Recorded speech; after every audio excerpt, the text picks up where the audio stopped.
రైతు సోదరులందరికీ నమస్తే అండి. మీరు చూస్తుంది జనతా అగ్రికల్చర్ యూట్యూబ్ ఛానల్. ఈరోజు వీడియో ఎలా ఉండబోతుందంటే, మన మిరప తోటలు వేసి కూడా 7-8 రోజులు కావస్తా ఉంది. వీటికి ఏం చేయాలంటే మొదటి డోస్ అనేది మనం స్ప్రే చేయాలి. మొదటి డోస్ ఎందుకు స్ప్రే చేయాలంటే ముడత వస్తూ ఉంటుంది కాబట్టి మొదటి డోస్ అనేది స్ప్రే చేయాలి. ఇంకోటి ఏంటంటే ఈ 10 రోజుల కాలంలో మనకి పురుగు అనేది కొడతా ఉంటుంది. అంటే వేరు పురుగు లాంటి కొట్టి మొక్క కట్ చేస్తూ ఉంటుంది. దీనికి కొంచెం మంది తోటలలో మనకి ఏంటంటే మనకి ఈ మొక్క చనిపోతూ ఉంటుందండి. అది హీట్ వల్ల చనిపోవచ్చు, లేకపోతే వేరు కుళ్ళుడు కాండం కుళ్ళుడు వల్ల కూడా చనిపోతుంది. ఈ మూడింటి గురించి ఈ వీడియోలో పూర్తి సమాచారం ఉండబోతుంది. మీకు మొదటి డోసు ఏం చేయాలి, వేరు పురుగుకి ఏం చేయాలి, వేరు కుళ్ళుడికి ఏం చేయాలనేది ఈ వీడియోలో పూర్తి సమాచారం ఉంటుంది. ఖచ్చితంగా నచ్చితే మాత్రం ఈ వీడియో లైక్ సబ్స్క్రైబ్ చేయండి. లైక్ ఇది ఈ సింబల్ ఉంటుందండి, ఖచ్చితంగా లైక్ అయితే చేయండి ఖచ్చితంగా. ఇక వీడియోలోకి వెళ్ళినప్పుడు ఈ తోట మొత్తం నాదే అండి. దీంట్లో మనం మొదటి స్ప్రే చేయాలనుకుంటున్నాం. ఒక 5-6 రోజుల మన క్రాప్ అయితే అవుతుంది. అంటే వేసి మీద ఒక 5-6 రోజులు 7 రోజులు అవుతుంది. వీటిలో ఏంటంటే మనకి ముడత సమస్య అనేది కొంచెం ఎక్కువగా ఉందండి.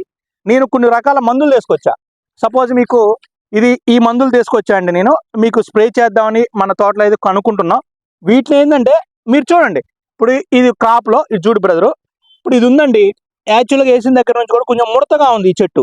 ఈ ముడతకి కొంచెం కంట్రోల్ అవ్వాలి. అంటే పై ముడత కొంచెం ఎక్కువ ఉంది, కొంచెం తెగుళ్ళు కూడా అక్కడక్కడ కనపడతా ఉంది మీకు. వీటికి కొన్ని మందులు నేను చేయాలనుకుంటున్నా. ఏం చేయాలనుకుంటున్నా అంటే ఒకసారి ఇటు చూపి బ్రదరు. నేను తెచ్చింది ఏంటంటే ఈరోజు స్ప్రే చేయడానికి తెచ్చింది ఏంటంటే పాస్మేట్ అని సల్ఫర్ అండి. ఈ పాస్మేట్ సల్ఫర్ అనేది ఎందుకంటే ఖచ్చితంగా మీకు ఈ పాస్మేట్ సల్ఫర్ కాంబినేషన్లో నేను మొదటి డోస్ అయితే కొడదామని తెచ్చా, పిచికారి చేద్దామని. పాస్మేట్ అయితే 1 లీటర్కి అంటే 10 లీటర్ల బిందెకి 50 ml వేయండి. దీన్ని ½ కిలో 10 ట్యాంకీలకి అంటే 100 లీటర్ల వాటర్కి దీన్ని ఒక ½ కిలో, దీని ఒక 350 నుంచి 500 ml అయినా వేసుకోవచ్చు. అంటే మొదటిగా మనం కొట్టేటప్పుడు ఏంటంటే చిన్న తోట కాబట్టి మనం ఒక 5-6 ట్యాంకీల కన్నా ఎక్కువ పట్టు. దీన్ని ఒక పాస్మెంట్ ఒక 300-350 ml సరిపోయిద్ది మొదటిగా. ఇప్పుడైతే తర్వాత అయితే కొంచెం డోస్ పెంచుకోవాల్సి వస్తుంది. ఇది మాత్రం ఒక ½ కిలో కొడతా అండి సల్ఫర్ని. ఈ రెండింటి కొట్టడం వల్ల మనకి ఏంటంటే యూజు, ఖచ్చితంగా పాస్మేటు సల్ఫర్ వాడితే మనకి ఈ కాంబినేషన్లో మందులు కనుక మనం పిచికారి చేస్తే మనకి మిరప తోటలో వచ్చే పై ముడతని కింది ముడతని అరికట్టవచ్చు. ప్లస్ మనకి నల్లి ఉంటుందండి. మొదటగా మనం తోట వేసిన తర్వాత మన మిరపలో ఎక్కువగా ఏంటంటే నల్లి వస్తూ ఉంటుంది.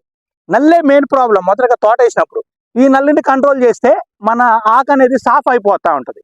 మనకి ఇది ఒక సమస్య కాబట్టి ఇది పాస్మేట్ సల్ఫర్ కాంబినేషన్. ఈ సల్ఫర్ని వాడటం వల్ల కూడా మనకి ఖచ్చితంగా మంచి రిజల్ట్స్ వచ్చే అవకాశం ఉంది. ఇప్పుడు ఈ పాస్మేట్ ఉందండి, ఈ ఇథియాన్ 50% అనేది ఉంటుంది ఇందులో. సల్ఫర్లో మనకి 80 సల్ఫర్ ఏఈలో 80% ఉంటుందండి. ఈ రెండు కాంబినేషన్లో వాడుకున్నప్పుడు ఏమైందంటే నల్లిని కంట్రోల్ చేస్తాము, దోమని కంట్రోల్ చేస్తాము, ప్లస్ మనకి ఇంకా సంబంధించిన మీకు ముడత అనేది అంటే మనం మిరపలో వచ్చేది పై ముడత కింది ముడత కాబట్టి నల్లి వల్ల వచ్చే ముడతను కంట్రోల్ చేస్తాం. ఈ సల్ఫర్ని ఏమైతే కొంచెం తెగుళ్ళకు పనిచేస్తుంది. మరి ఇప్పుడు సపోజ్గా నా దాంట్లో అయితే పూత ఏం లేదు. కొంచెం మంది రైతులు వేసినప్పుడు ఏమైందంటే పూత అనేది వస్తూ ఉంటుంది మీకు. అంటే పూత కొంచెం చిన్న చెట్లకు వస్తూ ఉంటుంది, కొంచెం రాలిపోవడానికి కూడా ఉపయోగపడుతుంది. మనకి ఇప్పుడే పూత వస్తే చెట్లు అనేది ఎదగడం కష్టం కాబట్టి దానికి కూడా ఒక తెగుళ్ళ మందులాగా కూడా ఉపయోగపడుతుంది ఈ సల్ఫర్ అనేది కూడా. ఈ రెండు కాంబినేషన్లో వాడుకోండి, మంచి రిజల్ట్స్ వచ్చే అవకాశం ఉంది. ఖచ్చితంగా మంచి రిజల్ట్స్ వస్తాయి. ఇది మంచి టెక్నికల్ కాంబినేషన్ అండి. ఈ రెండు వాడుకోండి. మన తోట వేసిన దగ్గర నుంచి కూడా వేరు పురుగు అనేది మెయిన్ సమస్య అండి మనకి. ఈ వేరు పురుగు మనకి తెలియకుండానే నైట్ వస్తుంది, పురుగు కొట్టేస్తూ ఉంటుంది. అంటే చెట్టు మొదట్లో ఇట్లా కొట్టేయగానే మొక్క చనిపోతూ ఉంటుంది. మొక్క కిందనే ఉంటుంది, పై మొక్క పైన మధ్యలో కొట్టేసి వెళ్ళిపోతుంది. దీనికి ఏం చేయాలంటే మనకి క్లోరోప్రైపాస్ అని దొరుకుతుందండి. ఈ క్లోరో దొరికినప్పుడు ఏంటంటే ఒక ½ లీటర్ తీసుకొని ఉసుకలో కలిపి చల్లేయండి. మీరు పదును మీద చల్లేస్తే అది నాకేసి అంటే సగ్ చేస్తుంది. అంటే నాకటం వల్ల ఆ పురుగు అనేది చనిపోవడం జరుగుతుంది. ఇది మొదటిది. రోజు నేను క్లోరో చల్లుకోను అనుకునే వాళ్ళు కొంచెం మంది ఏమనుంటే కార్బాఫ్యూరాన్ గొలుకలు ఉంటాయి. కార్బాఫ్యూరాన్ గొలికలైనా 5 కిలోలు తీసుకొని మనం ఏదైనా ఫెర్టిలైజర్లో వేసినా ఉసుకలో వేసినా కలిపి చల్లినా ఏం కాదు. లేకపోతే మనకు ఈ కార్బాఫ్యూరాను కాదు, క్లోరో గొలికలు ఉన్నాయండి. క్లోరో గొలికలు కూడా ఉంటాయి. అది ఒక 5 కిలోలు తీసుకొని మనకి అంటే 10G అంటాం, మనం 10G గొలుకలు అంటాం. ఈ క్లోరో గొలికలు తీసుకొని కూడా మనం చల్లేసినా సరే ఆ పురుగు అనేది కంట్రోల్ చేయడం అనేది జరుగుతూ ఉంటుంది. మీకు మొదటగా చెప్పింది ఏంది, నేను మొదటి డోస్ చెప్పాను ఏంది, పాస్మైట్ సల్ఫర్ చెప్పాను. రెండోది వేరు పురుగు కోసం మనం ఏం చేసాము, లేకపోతే క్లోరో అయితే చల్లుకోండి ఉసుకులో కలిపి, లేకపోతే క్లోరో గొలికలు ఉంటాయి 10G అదేనా వేసుకోండి, లేకపోతే కార్బోఫ్యూరాన్ గొలికలు ఒక 5 కిలోలు అవి తీసుకొని వేసుకున్నా సరే మనం పురుగునైతే అరికట్టవచ్చు. ఇంకా మూడో సమస్య, అసలు మన తోట వేసిన తర్వాత ప్రతి రైతుకు కూడా సరే ముడత అనేది ఎలా కంట్రోల్ చేసుకుంటాం, కానీ మనకి మెయిన్ సమస్య వచ్చేసి వేరుకుళ్ళుడు కాండంకుళ్ళుడు అనే సమస్య. ప్లస్ ఈ వేరుకుళ్ళుడు కాండంకుళ్ళని కంట్రోల్ చేయాలి, లేకపోతే ఈ వేరుకుళ్ళుడు కాండంకుళ్ళుడు ఉంటే ఏమవుతుందంటే మొక్క చనిపోతూ ఉంటుంది.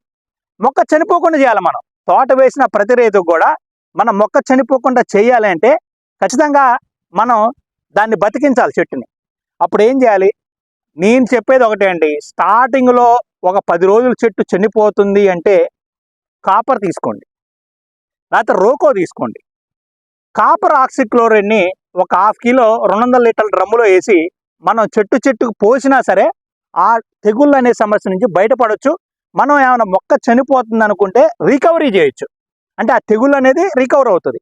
లేదు అది కాదు అంటే రోకో దొరుకుతుంది, మీకు ఒక 250 గ్రాములు దొరుకుతుంది.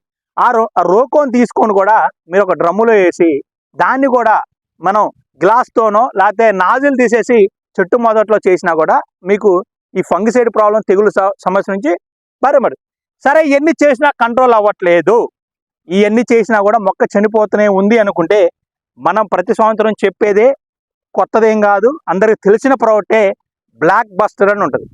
బ్లాక్ బస్టర్, ఈ బ్లాక్ బస్టర్ని ఇది ఒక జెల్లు రూపంలో ఉంటుంది, బాగా స్మెల్ వస్తుంది. మీరు ఎన్ని ఎరువులలో అయినా అంటే కొంచెం లావున్న దొడ్డు ఎరువులలో అయినా కలుపుకొనైనా చల్లుకున్నా బాగానే ఉంటుంది. ఇసుకలో కలిపైన 1 లీటర్ని, 1 ఎకరానికి ప్రజెంట్ 1 లీటర్ సరిపోతుంది. ఆ 1 లీటర్ని ఇసుకలో కలిపి మనం పదును ఉండాలి. బ్లాక్ బస్టర్ అనే మందుని చల్లుకోవాలంటే ఖచ్చితంగా పదును ఉండాలి. ఎందుకు ఉండాలి అంటే ఆ పదును ఉండటం వల్ల ఈ మందు మన ఉసుకలో కలిపి చల్లినప్పుడు ఆ చెట్టు అనేది గుంజుకుంటా ఉంటుంది, అంటే తీసుకుంటా ఉంటుంది. తీసుకున్నప్పుడు ఆ తెగుళ్ళ సమస్య నుంచి బయటపడేస్తుంది. మనం ఈ బ్లాక్ బస్టర్ అనేది వేరుకుళ్ళుని కాండంకుళ్ళని ఖచ్చితంగా తగ్గిస్తుంది. కొత్త వేరు వ్యవస్థ డెవలప్ అవుతుంది. ఇది ఒక వేరుకుళ్ళుడు సంబంధించిన మందేం కాదు, వేరుకుళ్ళుడు కాండంకుళ్ళు కంట్రోల్ చేస్తుంది, కొత్త వేరు వ్యవస్థ కూడా పుట్టిస్తుంది. కొత్త వేరు ఏ రైతైనా నాకు వేరు వ్యవస్థ పెరగట్లేదు అనుకునే వాళ్ళు ఈ బ్లాక్ బస్టర్ను అయినా వేసుకోవచ్చు, అలాగ వాటికైనా వేసుకోవచ్చు. ఈ విధంగా మీకు తెల్ల వేర్లు పుట్టడానికి కాండంకులు వేరుకులను అరికట్టడానికి అయితే ఈ బ్లాక్ బస్టర్ ఉపయోగపడింది. ఖచ్చితంగా మీకు స్క్రీన్ మీద నెంబర్ ఇస్తా, ఎవరైనా కావాలనుకున్న వాళ్ళు దానికి ఫోన్ చేసి అయితే ఆర్డర్ చేసుకోవచ్చు. ఈ విధంగా మీకు ఈరోజు మొత్తం కూడా 3 రకాల స్ప్రేలు చెప్పానండి. మొదటి స్ప్రే చెప్పాను, వేరు పురుగుకి చెప్పాను, మూడోది ఏంటంటే వేరు కుళ్ళుడికి చెప్పాను. ఈ 3 రకాల సమస్యలకి చెక్ పెట్టాలి అంటే ఈ 3 రకాలుగా మనం ఖచ్చితంగా వాడుకుంటేనే మన చెట్లు అనేది బతుకుతాయి. మొదటి స్ప్రేకి ముడత పోతుంది, వేరు పురుగు పోవాలంటే ఆ విధంగా చేసుకోండి.